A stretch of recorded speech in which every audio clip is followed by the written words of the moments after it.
Ok, bueno, aquí nos quedamos la otra clase. Ya son, sí, todavía no estamos. No estamos, así que déjame repasar un poquito porque todavía no es la hora, para que no se sientan incómodos los que entren un minuto más tarde.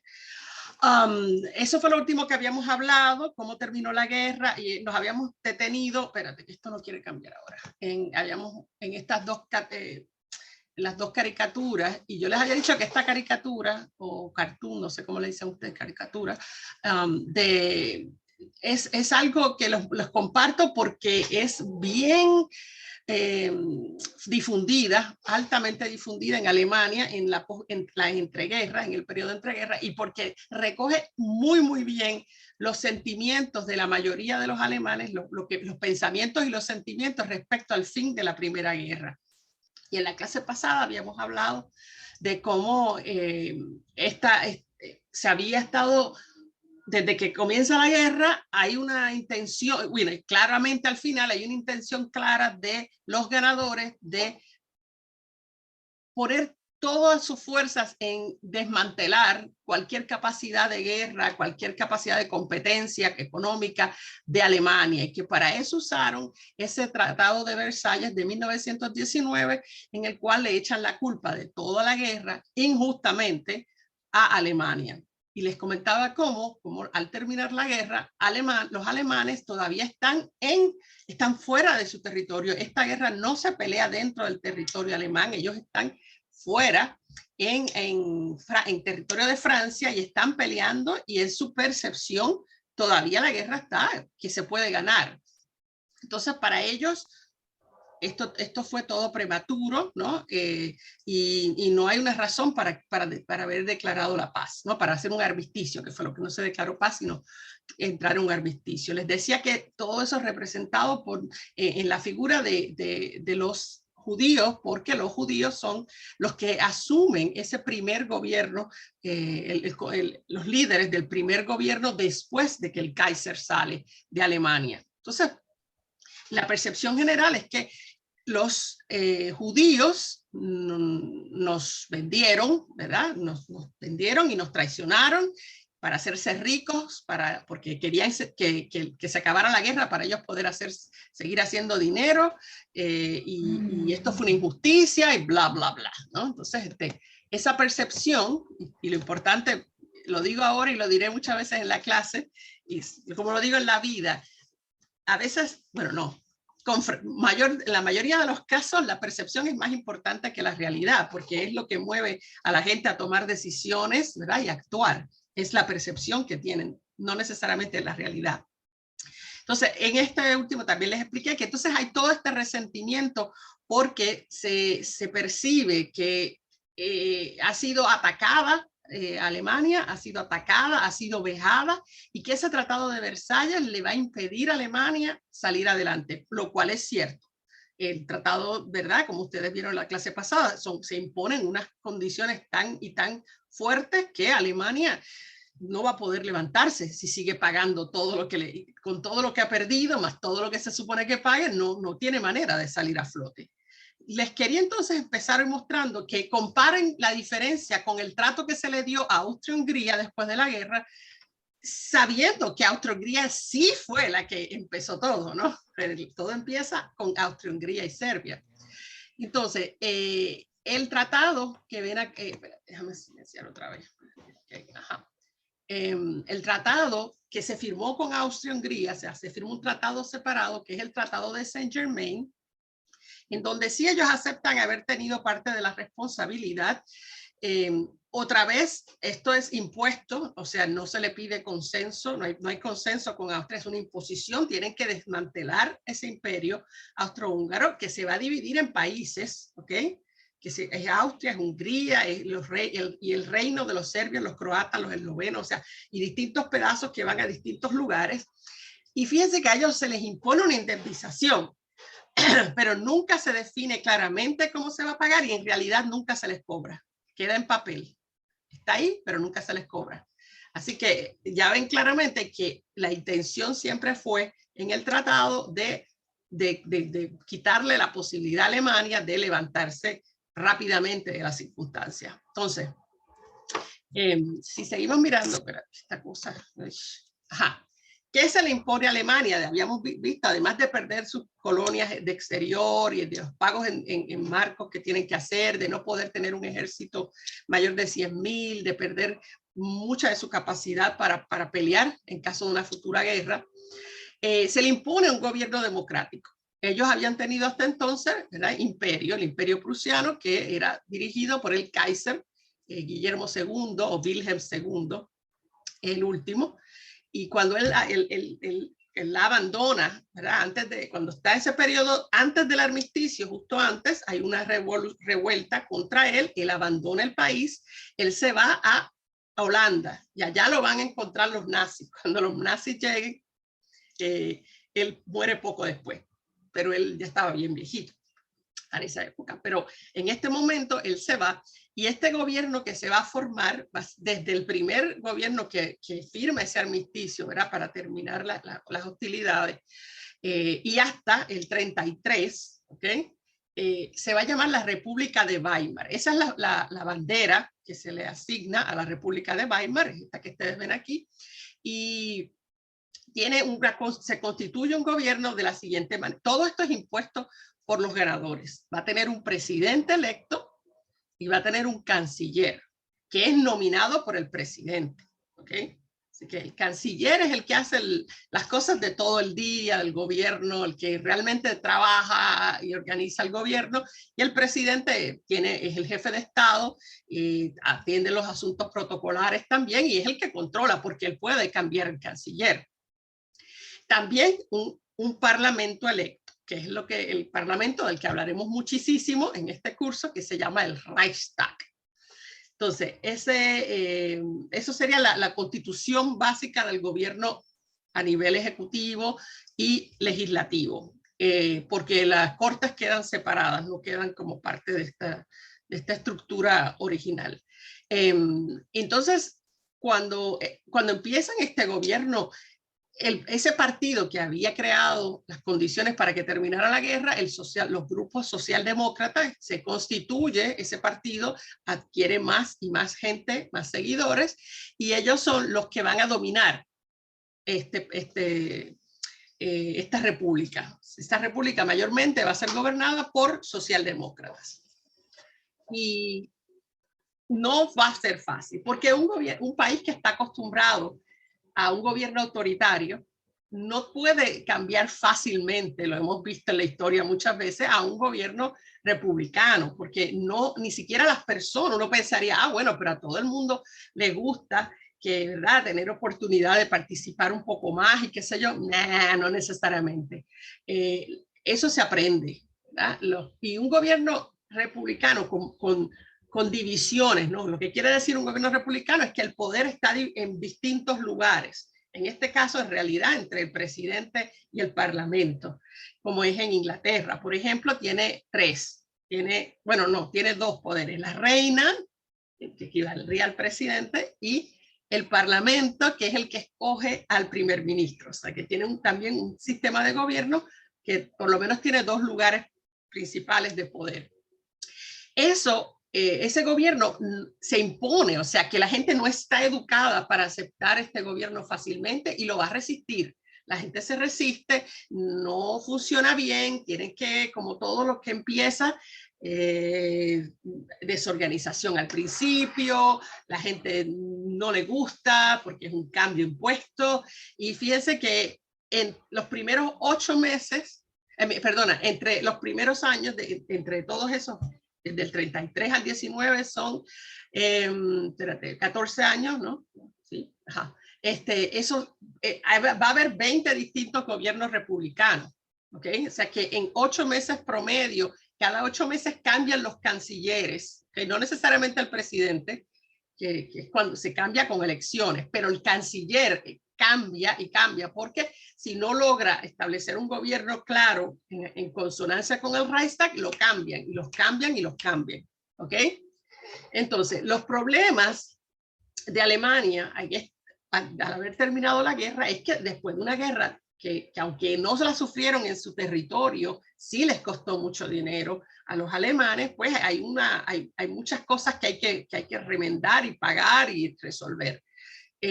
cuando los soldados regresan de la guerra, entonces una vez más, hay escasez, o sea, aunque lleguen los soldados, las mujeres que hubieran trabajado en ese periodo regresan a sus casas, porque es la tradición, ¿sí? Y resulta que no hay suficiente mano de obra. Muchos jóvenes murieron en la guerra y por tanto, pues, hace falta esa gente y las industrias y eso que ya han sufrido, que ya sufren por las condiciones impuestas al terminar esa guerra, se agrava todo, ¿no? Entonces, la gente no respeta al gobierno y sobre todo el trauma de la guerra, ¿no? El trauma de las escasez, no de haber sufrido la guerra en su territorio, sino de tener familiares muertos o gravemente heridos, ¿verdad? Las viudas, los huérfanos, todos los traumas que trae una guerra, aunque uno no la viva en su territorio, las escaseces, todo eso. Entonces, al final de la guerra, otra cosa que se crea es que se viene la idea de que hace falta para evitar en el futuro que ocurra una guerra como la que ocurrió, un organismo que agrupe a todas las naciones, ¿sí? Para evitar, ¿se acuerdan lo que yo les comentaba de esas alianzas que al final convirtieron algo que debió haber sido pequeño en algo muy grande? Para sustituir ese sistema de alianzas, que sea una sola organización donde todos estén y donde se resuelvan los problemas entre países, entre naciones, pacíficamente, ¿no? Y la idea la propone mayormente Estados Unidos, el presidente Woodrow Wilson, lo cual es un poco irónico, porque aunque él es el que propone la idea, Estados Unidos nunca entra en la Liga de las Naciones. Pasa que para el presidente de Estados Unidos, por cómo funciona el gobierno de Estados Unidos, poder entrar en la Liga de las Naciones necesita la aprobación del Congreso. Y aunque el presidente Woodrow Wilson fue estado por estado tratando de convencer de que pusieran presión a sus legisladores para que apoyaran la entrada de Estados Unidos a la Liga de las Naciones, la mayoría de los americanos están como que no nos interesa, eso es meternos en líos con otra gente, allá ellos con sus cosas y no quieren entrar. Así que al final Estados Unidos nunca entra. Esta organización no tenía poderes reales, la idea era que fuera algo más bien diplomático, ¿sí? Y en realidad no funciona. Bueno, obviamente, porque si hubo una segunda guerra quiere decir que no funcionó. Entonces, nada más para los que tengan la curiosidad, les pongo aquí, Alemania entró muy tarde, no la permiten entrar al principio porque está castigada, está como los niños en la esquinita, pero entra y dura poco, como ven. Termina la participación de Alemania, termina en 1933, que es precisamente el año en que Adolf Hitler se convierte en canciller de Alemania. Italia está menísimo, muchísimo menos tiempo, porque en Italia el fascismo empezó antes, no los quieren entrar, y a pesar de que estaban en el lado de los ganadores, es Italia que tampoco le interesa entrar, ni pedir entrada, y dura apenas 2 años su participación.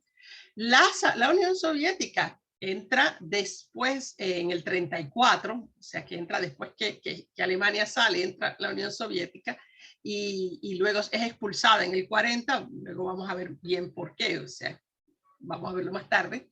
Y para que los que estén curiosos de Uruguay, Uruguay estuvo todo el tiempo, desde que la crearon hasta que se acabó. Siempre estuvo ahí. Entonces, ¿qué pasa? Vamos a ver esa posguerra, porque esta posguerra determina lo que va a pasar después. Alemania está hasta el cuello, ¿sí? Por las reparaciones de guerra que tiene que pagar, por el bloqueo económico que le están haciendo los demás países, porque básicamente le han destruido todas sus posibilidades de entrar de nuevo a la fabricación de bienes y todo eso como lo tenían antes. Tiene un tremendo gasto de bienestar social, no solo porque tiene un altísimo desempleo de 44%, sino también un desempleo que se pudo haber bajado si se le hubiera permitido a las mujeres trabajar, pero eso no va con Alemania, todavía no. Y el problema de sostener a todas las personas, a las víctimas secundarias de la Segunda Guerra, los incapacitados, los huérfanos, las viudas, todo eso junto es una tara. Y fíjense en ese póster que es del 31, ¿sí? Es antes de que Hitler sea canciller, pero ya el partido nazi, obviamente, ya estaba bien organizado, y el mensaje que está llevando es que Versalles, fíjense que lo dice aquí, que Versalles es una traba, ¿no? Está deteniendo al pueblo alemán, ¿sí? Entonces, lo que le ocurre a Alemania es peculiar, es único, ¿ok? Porque Alemania, incluso antes de que empiece la Gran Depresión, ¿ok? Ya tiene una Gran Depresión. Y ahí ustedes ven, le voy a mostrar, espérate, aquí está el mapa, esta gráfica les muestra bien claramente cuán terrible es la situación en Alemania. Fíjense que al 1919, que lo ven aquí, cuando termina la guerra, la inflación está altita, ¿verdad? Pero ok, manejable. Pero miren cómo eso se traduce para el 1923. En una cuestión de 5 años se dispara, pero de una manera increíble. Volviendo acá, una barra de pan que en el 1918 costaba 63 fracciones de marco, ¿ok? Al año, ya para el 1922, cuesta 160, casi 160 veces lo que costaba antes. Y eso sigue subiendo. Miren, el año locura total es el 1923, porque en el mismo año se va del costo del pedazo de pan de 250 a 3.465 a 1.512.000 y a 201 billones de dólares, ¿sí? De dólares, de marcos. ¿Sí? Una locura. Imagínense uno ir a comprar al mercado el pan y cada vez tener que llevar pilas y pilas y pilas de dinero. Lo vamos a ver ahora cómo se ve. Acá lo ven de otra manera, ¿verdad? Como la inflación, ok, iba subiendo, cada vez era un poquito más alta, pero acá en el año 2023, en el 1923, es una total, increíble locura, ¿sí? Fuera de toda imaginación posible. Entonces, la gente para poder ir a comprar cualquier cosa tenía que andar con literalmente carretillas de dinero, del dinero impreso. Y cada vez entonces tienen que imprimir nuevo dinero para que cada hoja de dinero signifique más dinero, para que haya que cargar menos. Por ejemplo, ya mismo les muestro. El dinero tiene tan poco y tanto valor, ese dinero impreso, que la gente le encontró más valor como papel que como dinero. Tenía más valor como simplemente papel. Y ahí ven como lo que le muestra esto es que las mujeres alemanas empezaron a usarlo para calentar la estufa, para otras cosas como si fuera papel. Los niños, era más barato que comprarle un juguete a un niño, era más barato darle esos dineros en paquetes y que jugaran como si fueran bloquecitos para armar cosas. Acá ven cómo los niños utilizan el dinero para hacer las cometas, ¿okay? Porque o papalotes o no sé cómo es que le llaman acá, que me han dicho pero se me olvida. En mi país es chiringa, pero mayormente es cometa que le dicen. Entonces, eso ya estaba así, ya era terrible, ya era una locura total y pángana. Les viene 6 años después la Gran Depresión Mundial, que es cuando Wall Street cae, la caída de Wall Street. ¿Y qué es eso? Pues para decirlo así simplemente, la gente especuló tanto en la bolsa de valores, especulando con información, o sea, sin tener un valor real, sino especulación. Y de pronto resulta que van a las ruinas, ¿verdad? Porque, ¿cómo les explico? También otra cosa importante fue, empieza en Estados Unidos, pero se desata por el mundo.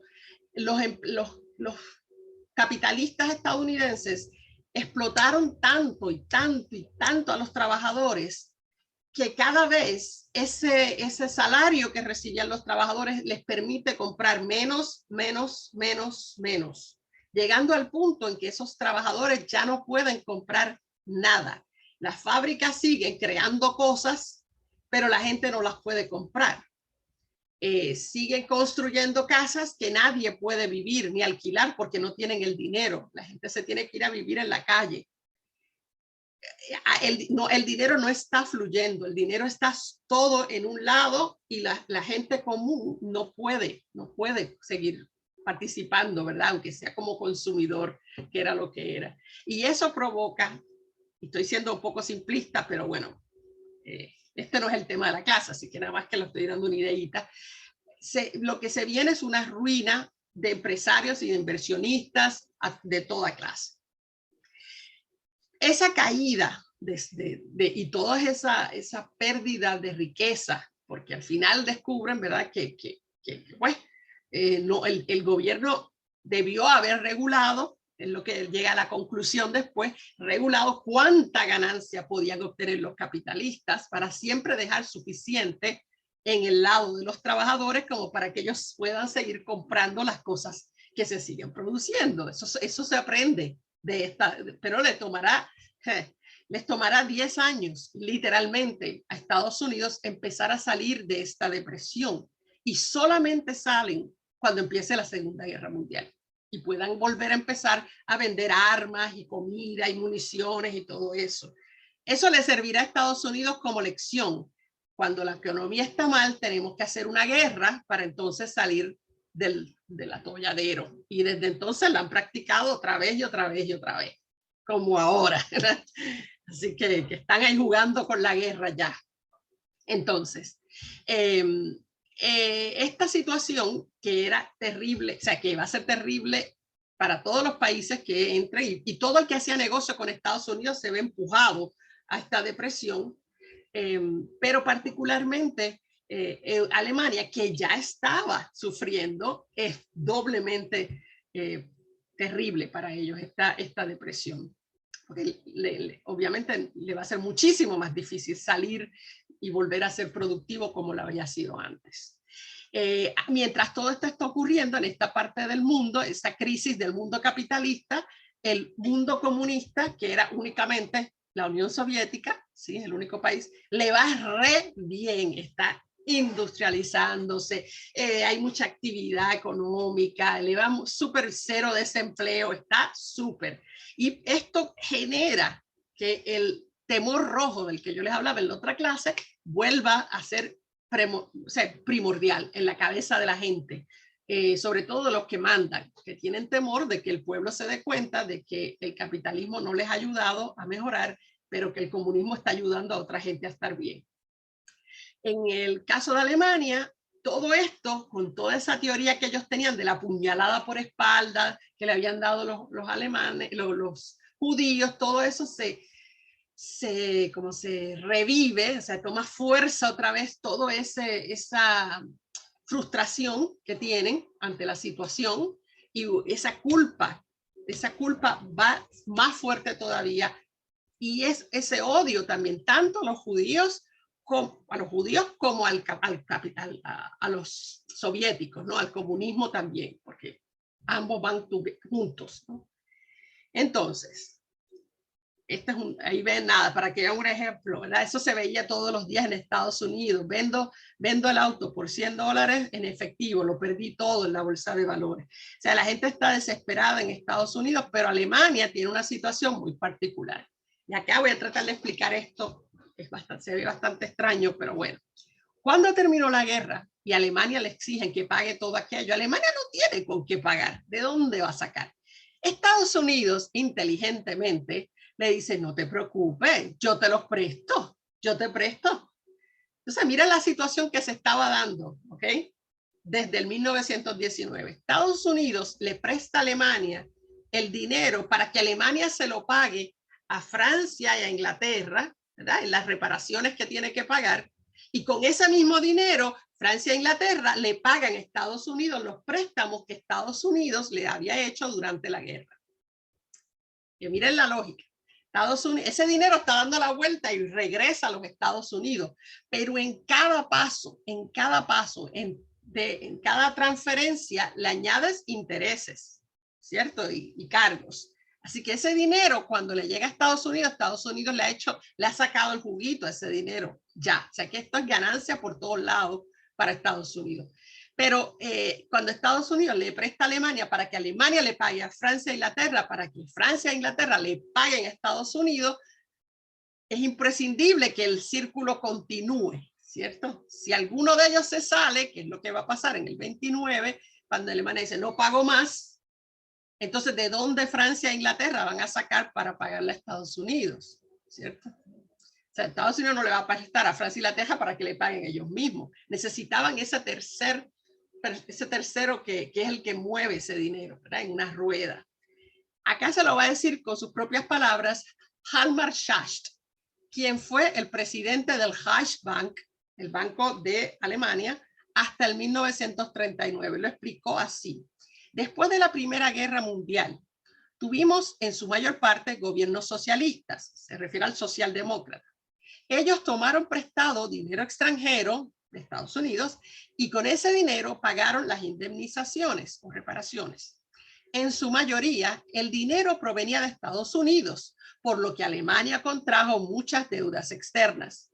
Durante los 6 años, entre el 1924, cuando la crisis se dispara fatal, y el 1929, nuestras deudas extranjeras no bajaron de los 8 billones. Billones. En oro. Entonces, ¿qué es lo que está pasando ya en el 31? Cuando se suman la crisis del 23 más la Gran Depresión, entran un montón de compañías en bancarrota, 17,000 compañías alemanas en bancarrota, bancos se van en bancarrota, hay 7 millones de desempleados. Y les decía de las marcos, miren las monedas, ¿no? Que se iban imprimiendo. Aquí ven una de millones. Acá tienen ya después 500 millones. Un papelito son 500 millones. Y este es uno de 1 billón, un papelito. Y en ese momento, 1 billón de marcos eran equivalentes a $1. 1 billón de marcos equivalente a $1. Una locura, ¿no? Entonces, ¿quién se beneficia de esto? ¿Alguien se está beneficiando? Además de Estados Unidos, los industriales extranjeros que no tienen esa competencia de Alemania, porque Alemania no puede producir de esta manera, no puede comprar insumos para sus fábricas ni nada. Los titulares de hipotecas, porque estaban pagando en una moneda que está devaluada, sobre todo si son extranjeros, ¿sí? Pagan con esa moneda devaluada y entonces les sale regalado. Y eso va a ser importante porque va a entrar un montón de gente a especular con el dinero. ¿Y qué hacen? Extranjeros entran a Alemania y compran cuadras de casas, cuadras completas, imagínense, la cuadra completa la compra, barata, a lo que fuera, porque en la desesperación la gente necesita dinero porque si no, no puede comer, ¿no? Y el problema es quiénes son esos extranjeros. Bueno, no todos, pero una parte de ellos fueron judíos, ciertamente, que venían de la Unión Soviética, que habían abandonado la Unión Soviética cuando el comunismo, ¿verdad? Cuando el sistema soviético se volvió socialista, la Unión de Repúblicas Socialistas Soviéticas, se habían empezado a mover hacia el este y habían visto esta oportunidad en Alemania. Ellos traen dinero extranjero y empiezan a comprar propiedades, negocios, propiedades en Alemania, ¿sí? Capitalizando de la desgracia de los alemanes. Eso nunca le va a caer bien a ningún país, que lleguen extranjeros a capitalizar de su desgracia. No, ¿verdad? No. Así que eso es otro, no son la mayoría, pero están ahí. Y el problema con los judíos es que se les nota, ¿sí? Porque estos judíos que vienen del este de Alemania, de la parte este de Europa, o sea, y de la Unión Soviética y los países cercanos, ya mismo te atiendo, Elena, ya mismo está claro. Estos alemanes, estos judíos, ¿sí? Son de los que hablan yiddish, para empezar, hablan yiddish, ¿ok? No hablan hebreo, no hablan, ¿cómo es que se llama el otro que le hablan? Ahí. Bueno, hablan yiddish, que es una mezcla de muchos idiomas, y además muchos de ellos que son conservadores, que son ortodoxos, se visten de negro, son los que se ponen los sombreros y se dejan los cositos aquí, ¿verdad? El pelo así, con esas cositas, que no me acuerdo el nombre ahora, y se ven que son judíos, ¿sí? Así que es otra pequeño puntito en odio hacia los judíos, ¿ok? En este momento, y la gente se está alimentando de caridad, como ven ahí, ¿verdad? Que la sopa, ¿verdad? Le dan sopitas, como en Estados Unidos estaba pasando lo mismo, y la gente está desesperada, la gente come lo que sea, ¿no? Porque están pasando necesidad. En ese momento, la locura de los precios es tal que lo que costaba antes una imprenta es lo que te cuesta ahora un libro. es tan loco que lo que te compraba antes, costaba antes una casa, ahora te cuesta cambiar una ventana. Es total locura. Dime, Elena, abre tu micrófono que no te escucho. Ah, sí, no, yo no lo puedo. No, mi pregunta era si esto del beneficio que obtienen los industriales extranjeros que van y compran así al por mayor, ¿no? Si no es un poco también lo que pasó en Rusia luego de la Unión Soviética, que también frente a la pobreza. Cuando se desbanda, tú dices en el 90. Claro, por eso, sí, post-Unión Soviética, cuando también tienen que empezar a vender los que tenían, digamos, como bonos, o no sé cómo se llama, en las fábricas, también frente a la hambruna tuvieron que empezar a vender a precios irrisorios, y entonces así es como se creó la oligarquía. Digamos, la oligarquía rusa, bueno, estos Abramovich y company, ¿no? Sí, sí. Así mismo, eso se le llama hoy en día, lo ha llamado Naomi Klein, le llama el capitalismo del desastre, ¿no? Que se saca el dinero de la desgracia de los otros. Ajá, dime, Lucía, ¿querías comentar? No, yo te mandé, sí. No quería interrumpirte porque venías bárbaro, y que no, capaz que me perdí de algo, porque el Tratado de Versalles fue en el 1919, ¿verdad? Sí. Sí. ¿Y por qué la inflación, esa hiperinflación se desencadena en Alemania en 1923 recién? Empieza, viste que en el mapa, espera, déjame mostrarte. Sí, no, empieza, pero explota en 1923. Sí. ¿Pasa algo adicional ahí? No, es que estas cosas toman tiempo en reflejarse, ¿no? Empieza la crisis, va de a poco y explota en el 1923, es cuando viene a explotar, pero no hay como que un evento en 1923 que lo desate, ¿no? Es el curso natural de la crisis. Ok. Entonces, con esto, todo esto, este sentimiento hace que surja el fascismo. Así que quiero entrar un poquito sobre qué es, con eso vamos a hablar todo el tiempo, de a qué nos referimos cuando hablamos de fascismo. Bueno, ¿a qué me refiero yo cuando hablo de fascismo, mejor dicho? Pues mira, espérate que tengo acá. Ajá. Okay. Ahora vi tu pregunta, Lucía, es que no había mirado el chat. Sí, ahora la vi. Pues esa crisis es fundamental. Es una crisis que, como les decía, la tienen Alemania, la tiene más dura que nadie, pero los otros países la tienen también. La va a tener Italia, que ya mismo les hablo de Italia, que es donde realmente comienza el fascismo. Es una crisis moral para los perdedores, una crisis económica, es una crisis que no se vio venir, que, bueno, Alemania sabía, pero no tenía cómo salir de eso, no tenía cómo responder a eso. Y que genera esa venganza, ¿no? Esa sed de venganza porque ha sido una injusticia y tienen en eso razón. Ha sido injusto lo que se le ha hecho a Alemania. La respuesta no nos gusta, pero en realidad el sentimiento sí tenía justificación. Entonces, el fascismo va a ser imprescindible para Alemania para salir de la situación, porque si se quedaba ahí pagando esas reparaciones para siempre y haciendo lo que le dijeran Francia e Inglaterra, no salía. Entonces, hay que un poco entender que el gobierno alemán trata, ¿verdad? Los socialdemócratas intentan resolver la crisis, pero es que no se podía, no tenían herramientas para salir de la crisis. Ciertamente, el fascismo, como les dice a todo el mundo, no vamos a pagar, váyanse todos a la porra, no nos interesa, y empieza sobre todo a prepararse para una guerra, porque el fascismo, por naturaleza, la guerra es parte del fascismo, ¿no? Es parte de los valores del racismo. Ese armamento que se empieza a fabricar y el comenzar a reclutar soldados, el reclutamiento de soldados empieza a bajar el desempleo. La industria armamentista empieza entonces a tomar auge y eso va a crear una revitalización económica, un nuevo, digamos, milagro para Alemania.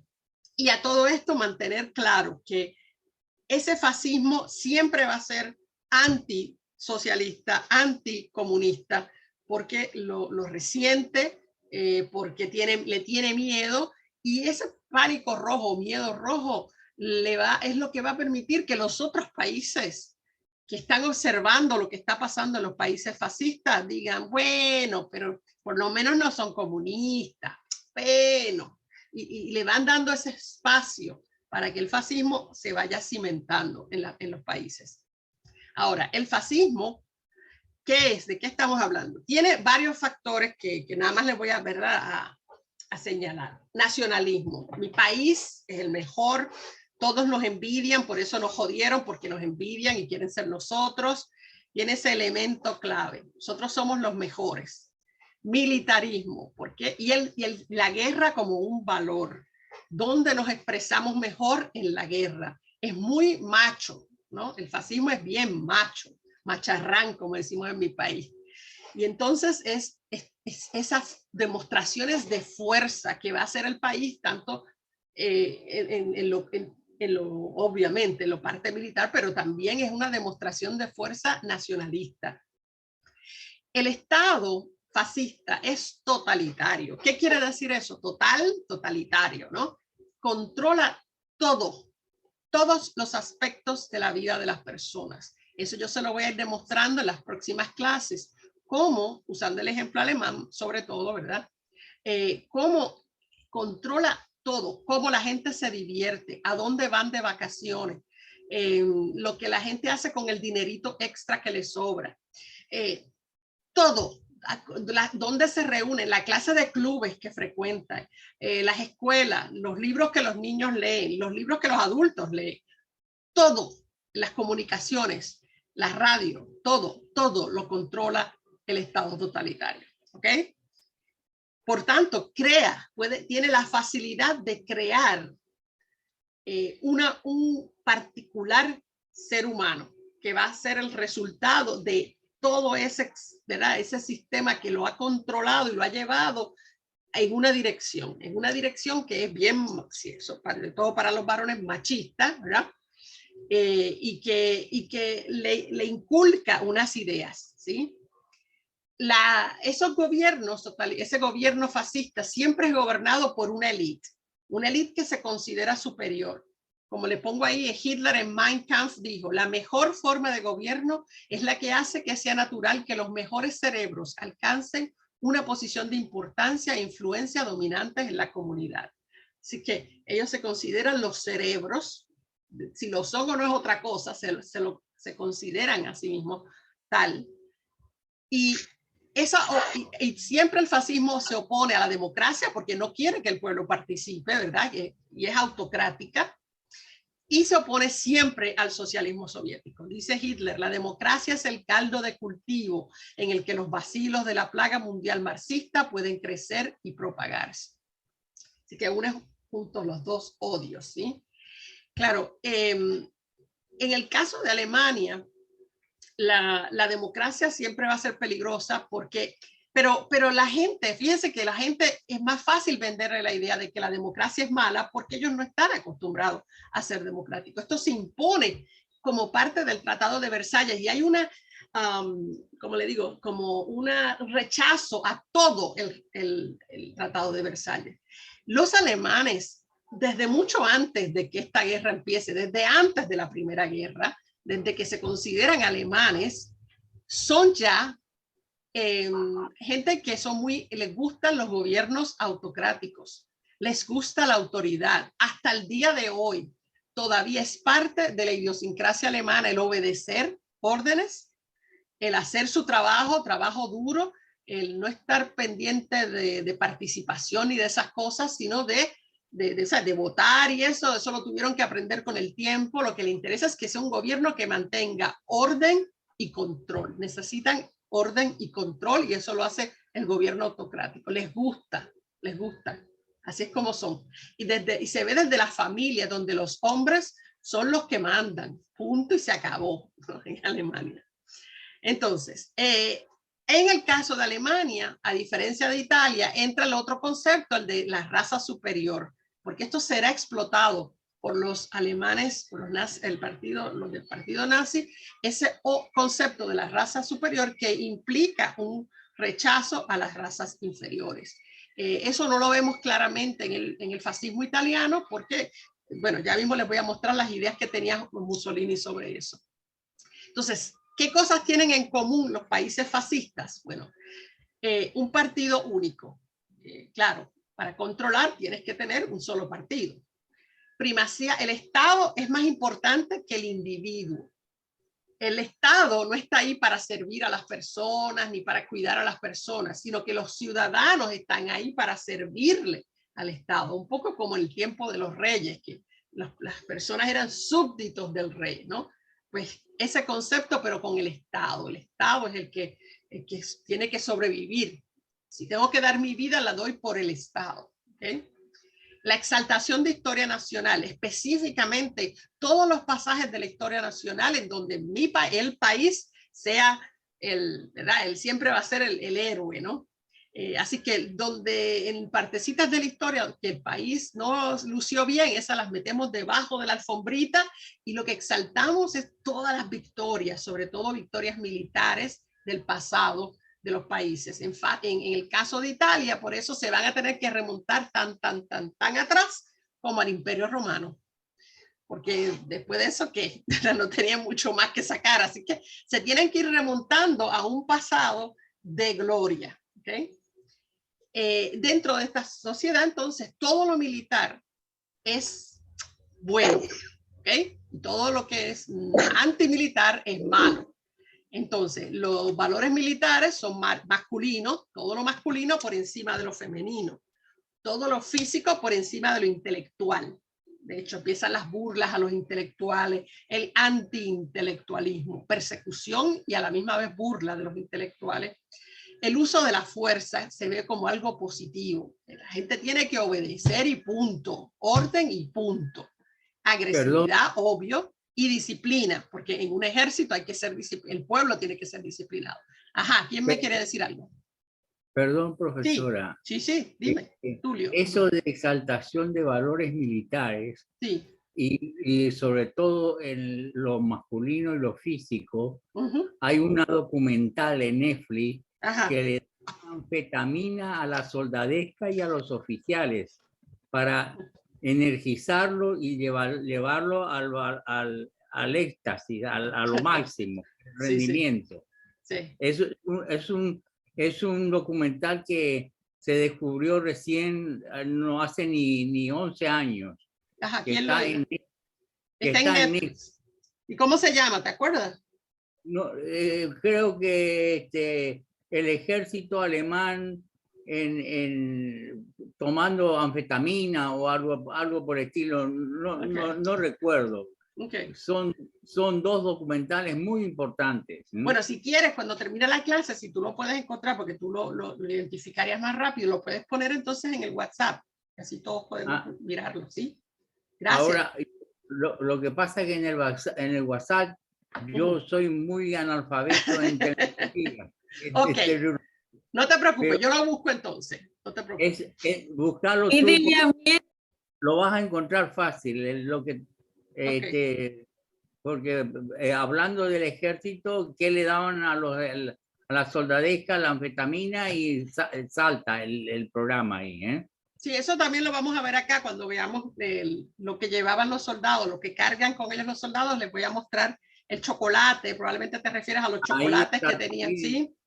Y unas pastillitas, las pastillitas que eran de metanfetamina. Seguro, la anfetamina saca el hambre. Claro, y los mantiene sin dormir. Con barra de chocolate y sin dormir. Sí, gracias. Ok, lo busco. Ok, entonces, la propaganda va a ser fundamental y por eso vamos a hablar aquí muchísimo sobre la propaganda. Y de hecho, sabemos, no sé si usted conoce, pero lo vamos a discutir luego, que Joseph Goebbels, que es el que va a estar a cargo de la propaganda, fue un genio de la propaganda. Se estudia, hoy en día no se puede estudiar mercadeo ni esas cosas de propaganda sin discutir lo que él hizo en la Alemania nazi. Fue muy efectivo en el uso de los medios de comunicación. Vamos a ver muchas concentraciones de militantes, las marchas en las calles con las antorchas, todo eso son demostraciones de fuerza que mandan un mensaje a toda la población sobre la fuerza que tiene el país Y piensen que el alemán necesita eso, porque ha sido destruido, se siente porquería, está comiendo carne de caballo, está que no encuentra qué más. O sea, es una humillación lo que ha sufrido el pueblo alemán, un pueblo altamente educado, alta cultura, y de pronto verse que no encuentran ni qué hacer, ¿no? Comiendo porquería porque no hay nada, perdiendo sus casas y perdiendo todo. Entonces, un movimiento que les devuelve el honor, ¿no? El orgullo. Está precisamente, todo está listo para que eso funcione y que la gente lo abrace con todo su corazón, ¿no? Por la humillación sufrida. La programación, ya les dije lo del tiempo libre, la atención, los niños, la escuela es fundamental porque va a crear a los soldados del futuro, específicamente los varones, porque las muchachas se les criará para ser madres, pero madres de soldados. Es un poco, si ustedes se acuerdan, Esparta, cuando estudiamos Esparta, ¿no? La ciudad espartana de Grecia antigua, es muy similar este concepto de las mujeres son madres de los próximos militares y todos los hombres serán militares. Y así es como un hombre no es hombre hasta que no sirve en el ejército. Y todos esos conceptos son creados desde la escuela primaria. Se va a empezar a enseñar todo esto. Y sobre todo, algo que tiene mucho que ver con lo que estamos viviendo, siempre ha tenido que ver, y que es el uso del terror ante un enemigo para que la gente apoye la guerra. El enemigo nos va a destruir si nosotros no peleamos. Dime, Teresa. Sí, entonces ahora entiendo por qué perseguían también a los homosexuales y a los que eran minusválidos. Improductivos. Y las mujeres lesbianas, porque las mujeres tienen que ser madres, no pueden escoger no ser madres. Correcto. Y ahora, miren que le voy a citar porque el hombre era inteligente, no era ningún idiota, pero aquí fue honesto finalmente. Hermann Göring va a ser el segundo después de Hitler durante la Alemania nazi. Y en su juicio en Nuremberg, él cándidamente, porque ya no tiene nada que perder, dice algo sumamente importante. A mí esta cita siempre me resuena en la cabeza. Por supuesto, y si le suena algo familiar a las cosas que pasan hoy en día, tienes razón. Por supuesto, la gente no quiere la guerra. ¿Quién le gusta la guerra? Pero al fin y a la postre son los líderes del país quienes determinan la política, y siempre es un asunto simple arrastrar a la gente a la guerra. Ya se trate de una democracia, una dictadura fascista, un parlamento, una dictadura comunista, lo que sea. Con voz o sin voz, las personas siempre pueden ser traídas a donde convenga a los líderes. Eso es fácil. Todo lo que tienes que hacer es decirles que están siendo atacados y denunciar a los pacifistas por falta de patriotismo y por exponer al país a un peligro aún mayor. Y eso ahora mismo les puedo decir que está pasando, por ejemplo, en Estados Unidos. Y ha pasado en prácticamente todas las guerras. Cuando los países deciden ir a la guerra, es fácil convencer al pueblo. Les dicen, este enemigo nos ha atacado, bla, bla, bla. Aunque el ataque lo hayan hecho ellos mismos para parecer que lo hizo el enemigo, el punto es que estamos sobre ataque. Y eso, la gente que cree en la paz están mal, no aman a su país. Vergüenza contra ellos, todo eso. Entonces es un sistema, y lo van a utilizar los nazis, por supuesto, pero como él bien dice, lo usa todo el mundo, así es como lo hacemos, es la manera de controlar, ¿no? Y entonces les decía, Italia, les dije que le iba a decir, porque ahí es que va a empezar el fascismo. Durante la Segunda Guerra habían muerto en Italia 600,000 más o menos soldados, ¿no? En la Primera Guerra. Cuando termina la guerra, como ellos recuerden que al principio estaban en el bando de los malos, ¿verdad? En las potencias centrales, pero al final se cambiaron, pero igual le deben dinero a Estados Unidos por el tiempo que estaban en el lado, por el tiempo, ese último tiempo que estuvieron en el lado de los buenos recibiendo dinero de Estados Unidos para armas y municiones, igual ese dinero tienen que pagarlo. La economía está en ruina, hay alta inflación, está la Gran Depresión que le afecta a ellos también, hay alto desempleo. Y ellos tienen mucha rabia por una cosa en particular. Resulta que cuando ellos fueron ¿se acuerdan que ellos estaba Orlando, se me olvidó, Vittorio Orlando estaba allí en las conversaciones del Tratado de Paz de Versalles. Él fue uno de los 4, decían los 4 grandes. Él quería, todo esto que ven aquí en verde, todas esas tierras que ven aquí en verde, que son, que le pertenecen a otra gente. Por ejemplo, de Francia querían Córcega, Niza y Saboya. De Grecia quieren las Islas Jónicas y quieren control de Croacia y Montenegro acá, en lo que era los Balcanes. Ellos creyeron que lo iban a obtener, pero no, porque acuérdense que ellos llegaron al final a unirse a las potencias aliadas y anyway, nadie los respeta porque es Italia y nadie respeta Italia. Entonces, esto para ellos es una gran ofensa, ¿sí? Y se queda eso entre ellos, ese resentimiento de que ahora tienen que pagar la deuda. Oye, por lo menos nos debieron de perdonar la deuda porque terminamos en el lado de ellos. No les perdonan la deuda. Y entonces, en Italia, que ya el movimiento anarquista había sido, estaba bastante bien organizado, tenía fuerza, igual que en España, ¿no? El movimiento anarquista. Cada vez van ganando terreno ante el descontento de la gente, ante la alto desempleo y todo eso. El anarquismo ha ido ganando terreno. El rey, porque Italia sigue siendo un reino en este momento, el rey es Víctor Emanuel III y él se ve la necesidad, él entiende que lo que hace falta es un gobierno fuerte que traiga orden y que detenga a los anarquistas, ¿verdad? Y bueno, ¿a quién escogerá? Bueno, pues ahí entra Benito Mussolini. Benito Mussolini nunca fue el poder máximo en Italia. Siempre durante la guerra está por encima de Mussolini, está el rey, ¿ok? Pero el rey lo nombra a él para que él dirija el gobierno en su nombre, digamos, el día a día del gobierno. Entonces, Mussolini, desde el 1921 funda el Partido Nacional Fascista, se llama ya el Partido Nacional Fascista, de ahí que viene el nombre de fascismo, ¿sí? Y es un fascismo otra vez antisoviético, ¿ok? Porque es mejor siempre cualquier cosa antes que el comunismo, ¿no? Ese temor al comunismo está bien presente también aquí. Él empieza a organizar y todo lo que Benito Mussolini organice, una vez que se funda este partido, todo lo que él haga y todo lo que él diga, se lo va a copiar Hitler. Hitler se copia, digamos, si queremos ser poéticos, se inspira, pero en realidad se copia prácticamente todo de Benito Mussolini. Él va a crear, ¿verdad? Todas estas organizaciones y Hitler dice, ajá, eso es lo que tenemos que hacer. Fíjense que él se pone un título, ¿no? Benito Mussolini se llama Il Duce, ¿sí? Como que, uff. Y Hitler será el Das Führer, ¿no? Das Führer. La milicia, crea una milicia, porque otra vez es militarizado, todo lo militar es importante. En el caso de Benito Mussolini, esa milicia se llama las camisas negras. En el caso de Hitler serán las camisas marrones o camisas pardas, ¿sí? Pero es la misma cuento, ¿no? Camicie nere o también le llamaban les squadristi.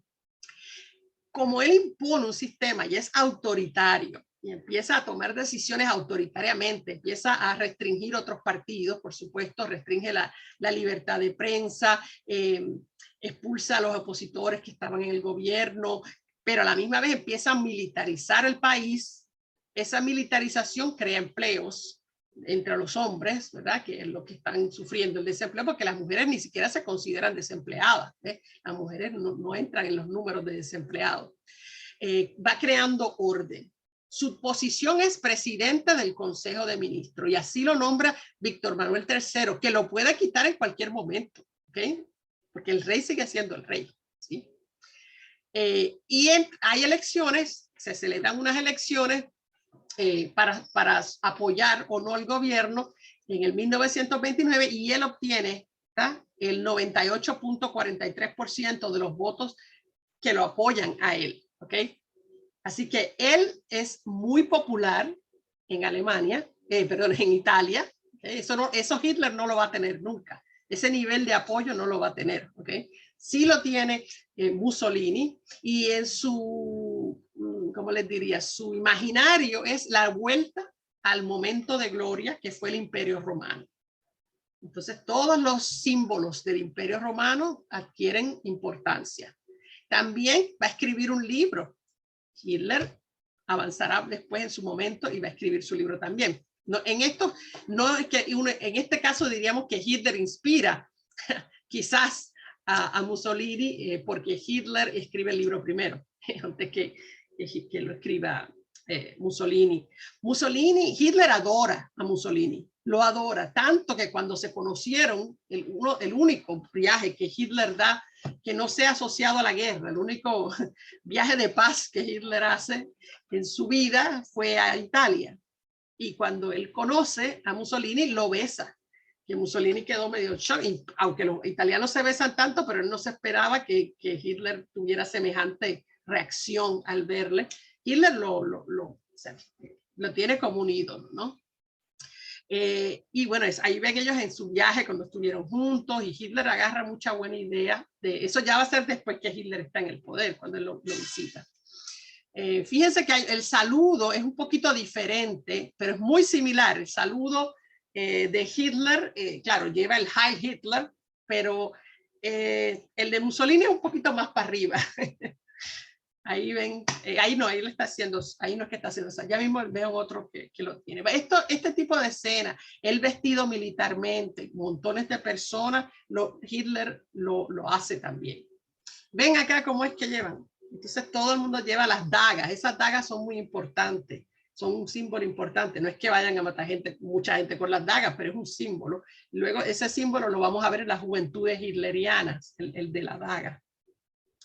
Espérate, aquí lo ven. Él era un poquito chiquito, así que le encantaba hablar trepado en algún lugar, un poquito bajito. Y tenía el ego lo superaba en estatura.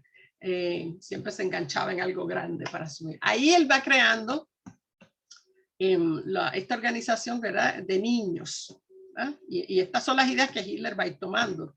Los niños se organizan como la Figli de la Lupa, los hijos de la loba, basado en la loba capitolina, y desde los 6 añitos ya los ven que están ahí haciendo organizaciones paramilitares. Estos niños, cuando más grandecitos, pasan a ser de la Gioventù Italiana del Littorio, entre los 8 y los 21 años, ya cuando vayan a ser reclutados como el ejército regular, y los ven utilizando armas de fuego, ¿verdad?, creando los valores militares de disciplina y todo eso. Ven la daga, otra vez la ven aquí importante. Las niñas, ya mismo les muestro a las niñas, ahí ven a los jóvenes italianos de las Fuerzas Armadas. Los desfiles son frecuentes porque crean la impresión al país de que son fuertes, ¿no? Ahí ven las niñas tienen otro tipo de organizaciones, pero también hay un control. Como yo les decía, el fascismo controla todo. Las formas de esparcimiento están también controladas. Ahí ven las niñas haciendo el saludo. Se fijan que es más alto, la mano va más alta en el caso de Italia. Y acá vieron los valores de estas niñas. Detrás lo que dice creer, obedecer, combatir, ¿no? Ajá, sí, dígame. ¿Quién me habla? Perdón, Lidia. Sí, dime. Todos estos personajes, tanto Hitler como Mussolini, sí, desde el punto de vista psiquiátrico eran paranoicos, delirantes, ¿no? Porque a mí no me gusta usar esas palabras. No me gusta. Esas palabras no. No te gusta. No, pero es como para meterse a los niños y meterlo esas ideas a los niños. Entonces, es solamente un paranoico delirante actuaría así, en esa manera, ¿no? Bueno, no, fíjate, es que es parte de los valores. Están preparando a los pueblos para la guerra. Entonces diríamos eso en Esparta, esto no es nada ni siquiera nuevo, ¿sí? Son cosas viejas. Ya lo habían hecho otros pueblos. Están preparando al pueblo, el país, para la guerra, para que acepte la guerra como el destino natural que viene del pueblo. Y ciertamente sí, son líderes que tienen la intención de guerra. así lo podría definir. A mí no me gusta usar palabras así fuertes porque son al final seres humanos y yo no creo que ninguno de ellos estuviera. Yo personalmente no creo que ninguno de ellos estaba loco. Ninguno. Sabían exactamente lo que estaban haciendo. Se dirigen a una guerra y están preparando a sus pueblos para la guerra en la que ellos volverán al pasado glorioso, porque están en una situación de deshonor, de sufrimiento, de sed de venganza, y bueno, eso es el caldo de cultivo para que se cree un movimiento de guerra para recuperar lo perdido, o para adquirir lo que no nos dieron, o para hacer justicia ante la injusticia que sufrimos. Así como yo lo veo. Y fíjense, como les decía, el simbolismo vuelve a ser ahora voy contigo, Lucía, el simbolismo vuelve a ser el simbolismo de, espérate, a ver si me escribí,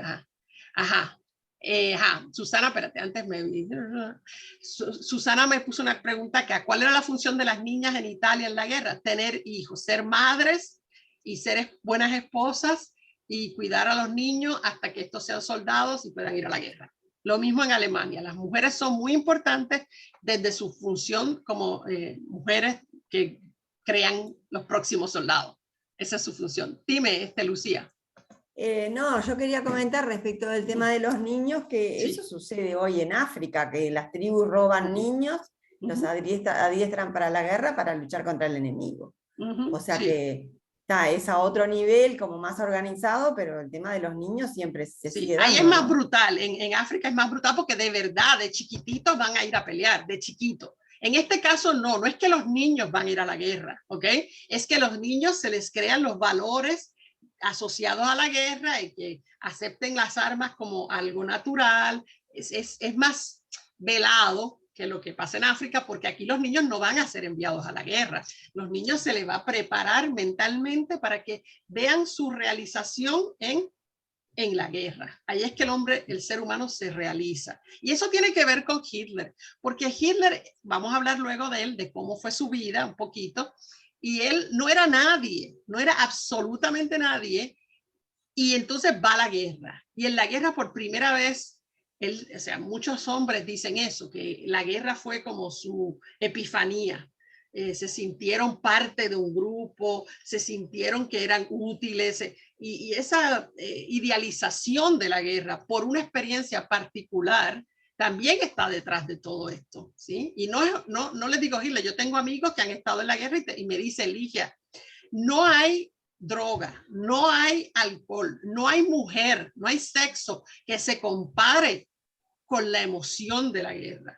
O sea, mi mejor amigo en Puerto Rico me dice eso, no existe. Y entonces por eso él dice que muchos de los que vienen de la guerra terminan usando drogas, alcohol, tratando de tener ese rush de adrenalina, ¿no? Que sintieron cuando estuvieron en la guerra y que para ellos parece ser algo adictivo, ¿no? O el recuerdo de eso nos mantiene vivos, qué sé yo. Yo nunca he estado en guerra, no me gusta nada de eso, pero a mí no me gusta que me griten, así que no podría, pero es algo muy masculino, ¿no? Que se asocia con su masculinidad.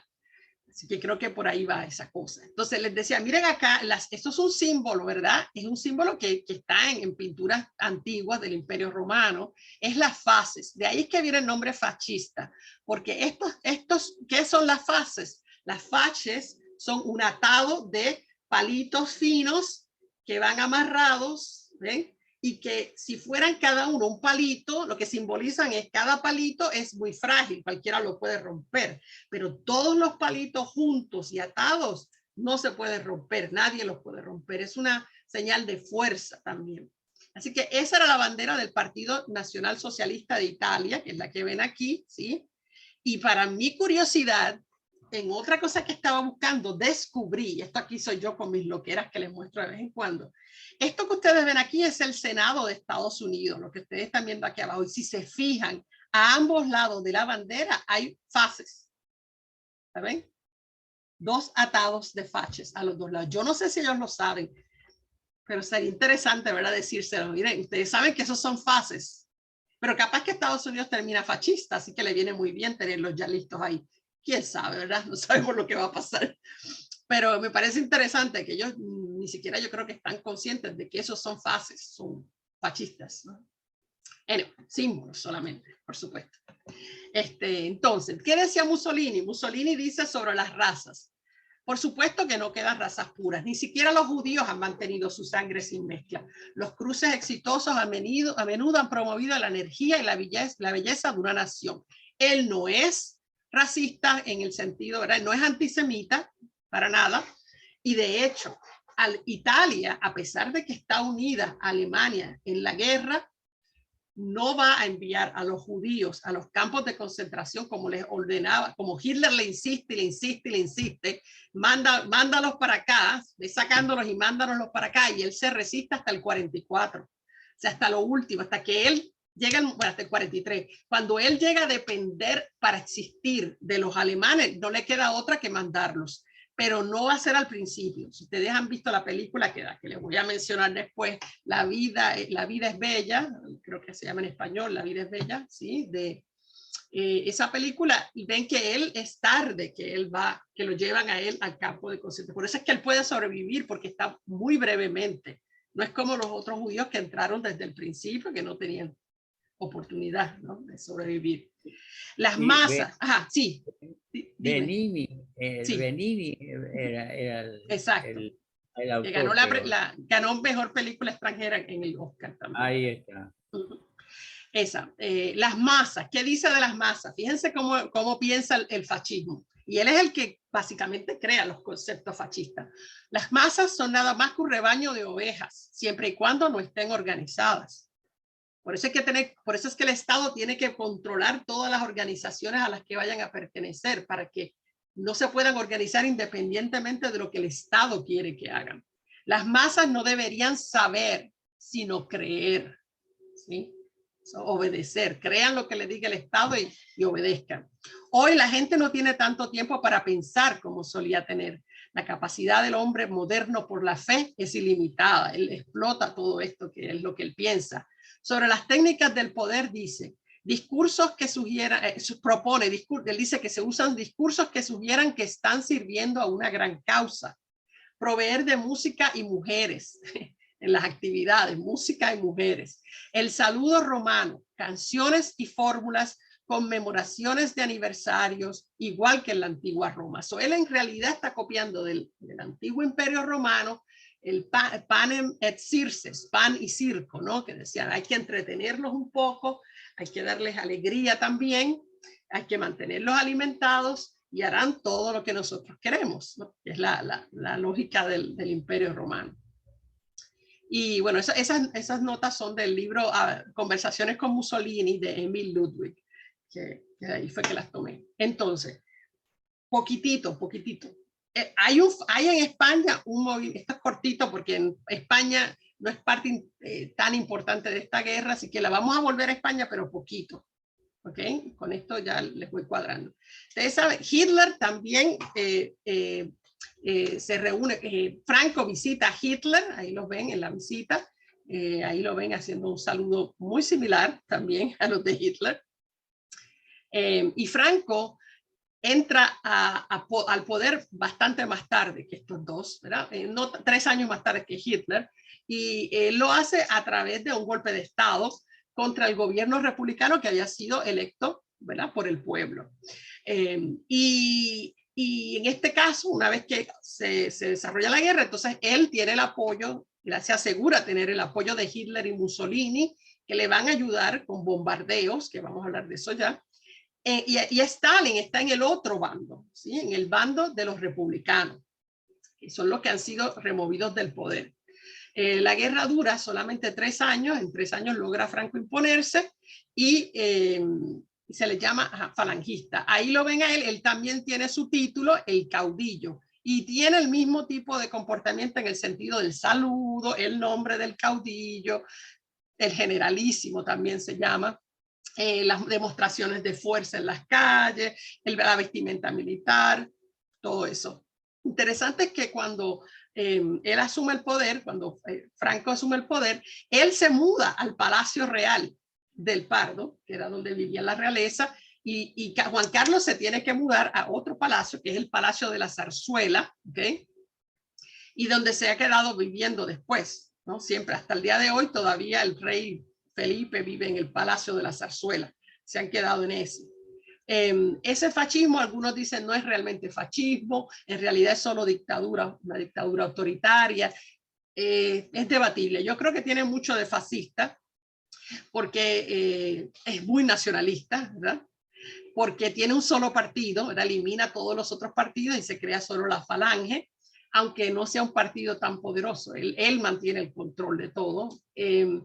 Autoritario, militarista, conservador, anticomunista, en este caso antianarquista, también como lo era el italiano, porque aquí el movimiento anarquista también está bien organizado, antisocialista, antiliberal, antimasonería, un montón de cosas. Mucha censura acá, mucha censura, igual que en otros gobiernos más fascistas. Persecución de los opositores, se reprime la diversidad cultural, pero hay una particularidad que tiene este gobierno fascista y es la religión. Es muy religioso, es muy católico, hay una sola religión permitida, catolicismo, y todas las escuelas enseñan la religión católica. Así que tiene ese otro twist diferente. Como es católica, altamente católica, todo lo que el catolicismo rechaza, lo rechaza también. El divorcio, la contracepción, el aborto, la homosexualidad. Y es muy machista también, ¿sí? Así que tiene muchas cosas para mí. ¿Dónde se unen Mussolini, Hitler y Franco? En los bombardeos, estos famosos bombardeos como el de Guernica, que es el más famoso, en el 37, donde Hitler manda su Legión Cóndor y Mussolini manda la aviación legionaria italiana para un poco practicar. Es como una practiquita de guerra, práctica de bombardeo con los tipos de armamento que se tienen ahora más modernos y necesitaban, ¿verdad? Le venía bien una practiquita y ellos hacen este ataque, en realidad lo hacen esas legiones alemanas e italianas. Y provocan una serie de muertos que genera, ¿verdad?, esa pintura famosa de Picasso. Y bueno, aquí yo cierro, aquí podemos hablar. Pero la clase que viene vamos a irnos a Japón y vamos a empezar a ver un poco de Japón. Ese cuadro de Guernica, de la pintura de Picasso, sí, estaba en hay una réplica en las Naciones Unidas en una de las puertas. La taparon el día de que hicieron la guerra del Golfo los Estados Unidos. Demasiado real. Muy real, simboliza mucho el poder y contra la guerra y toda esa cosa, ese cuadro, ¿no? Sí, pero ahí ven que ese fue un preámbulo de lo que iba a venir después, ¿no? Esa intervención de Hitler y de Mussolini. Pero los rusos habían apoyado a los republicanos y mandaron soldados y todo. Y claro, hubo muchos voluntarios, mucha gente voluntaria rusos que se fueron voluntariamente a unirse a los republicanos también. Igual que hubo gente como Ernest Hemingway, ¿no? El periodista, que en ese momento era periodista, que también Pero era un objetivo geopolítico también, España, porque querían controlar la entrada del Mediterráneo, los rusos. Claro. Y por esa razón no era todavía época de misiles y los barcos y todas esas cosas que pasaban por ahí. Pero también hubo solidaridad de personas individuales, como te digo, rusos individualmente, que se fueron. Otro que fue voluntario fue Eric Blair, que es el que le llamamos, Eric Blair, el que escribió 1984, se me acaba, George Orwell, que ese era su nombre de escritor, pero su nombre real era Eric Blair. Él fue también de voluntario. O sea, hubo mucha gente que voluntariamente se unieron a las fuerzas republicanas y trataron de ayudar, pero no se dio. De hecho, durante la Segunda Guerra Mundial, España va a ser neutral. Técnicamente neutral, pero tirándose para el ladito de sus amiguitos, por supuesto, pero técnicamente neutral. Siempre vamos a ver que les ayudó en unas cuantas cositas, pero también les desayudó en otras. Muy linda la clase. Gracias. Preguntas, dudas sobre eso que vamos a ver luego. Mucho sobre, y pronto, no va a pasar mucho, después que vayamos a Japón un poco, volvemos a Alemania, vamos a ver Hitler un poco cuando era joven, un poco para entender su cabecita, pero también la Alemania que se fue creando en ese periodo antes de que Hitler tome el poder y los próximos años desde el 33 al 39, ¿verdad? Cómo se va creando esa generación de personas que van a ser los que van a defender el fascismo, el nazismo en este caso. Desde que ahí se le llama nazismo porque el partido se llamaba Nacional Socialista, entonces de nazi, nacional socialistic, como ellos le dicen. Así que vamos a ver, pero es muy interesante cómo mucha gente no conocía, yo les traje esto un poquito de los otros países porque mucha gente no conoce las conexiones, ¿no? Entre Italia y los otros. Sí. Yo hablaba de paranoico porque este Mussolini ha matado a su yerno, él personalmente. Ajá, bueno. Yo no sé, no creo que fuera él personalmente, pero sí, a Ciano. ¿Usted está hablando de Ciano? Sí. Ajá, de Ciano. Sí, hay un problema. Ahí vamos a hablar un poquito más de Ciano, a ver en qué andaba Ciano y por qué surgió ese problema. Pero vamos a ir más tarde, no lo quiero adelantar mucho de eso. Vamos a ver también de España, esas relaciones que va a haber un poquito con España. Graciela, ¿tú quieres decir algo? Curuchaga. Graciela. No. Ajá. No. Okay. Solo decía que nos confundíamos si hablábamos de sí, eso todavía. Muchas cosas, ¿no? Sí, ya bastante información dice hoy. Sí, vamos de a poquito. Estamos viendo cómo va moldeándose todo, de dónde va y todo formándose. Entonces, la clase que viene, yo sé que les decía otra clase que me voy a tomar un poquito de tiempo, pero no demasiado, sino un poquito para que entiendan lo que pasa en Japón.